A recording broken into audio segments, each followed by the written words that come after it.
Welcome back to Steve Robb Reviews. Today, have any of you ever seen an insulated screwdriver where from here to here the exposed metal shaft is covered with a material? Have you ever seen one? Have you ever used one? Check this out.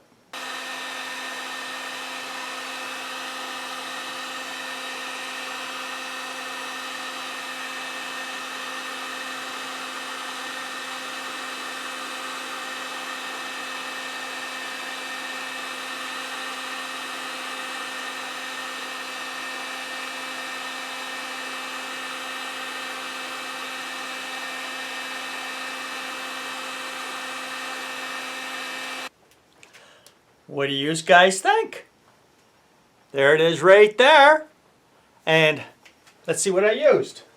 Well, it was just a regular heat gun, right? And this is 5/8 heat shrink. And I buy this from the 20-foot roll, and I use it all the time. And yes, it is so easy to just make your own. So what is the purpose of this? This is not a $40 insulated screwdriver. But in my opinion, it is the closest thing you're going to get for the work that I do. I don't recommend this on high voltage wires and all this kind of stuff, but I'll tell you a little, I'll show you this. A lot of you guys are going to figure it out. Where is it here now? There it is. How many times have you guys been fooling around in an automobile? And what do most of us do? We take our finger and we go right on the shaft. And, you know, to get some leverage to do something, you get close to a spark plug wire, boom. You're never going to do it again unless you do this. And so many times that comes in handy.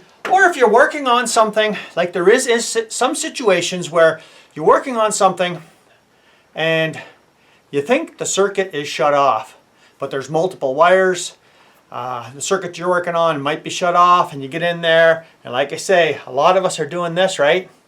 You know, to get some leverage, and the spark comes over, boom. Or you touch the side of a metal casing on something. Like I said, this is not a replacement for the really expensive and valued insulated screwdrivers that the skilled trades, you know, as an electrician uses. But for me, just as a do-it-yourselfer, for the amount of stuff that I work on, I don't work on any high voltage stuff and that kind of thing, but just on automotive, or sometimes when I'm doing something and I don't want to get one of them spark plug shocks. So I just thought I'd show you this and thought maybe this would come in handy, and it's a low-cost hack for a lot of people who are handy and do stuff themselves, whether you're working on anything you want. This metal shaft here can sometimes make a good day go bad. So thanks for joining me here today. If you haven't seen this channel before, well, you're welcome to subscribe. Come back again. Let's have some more fun. Cheers.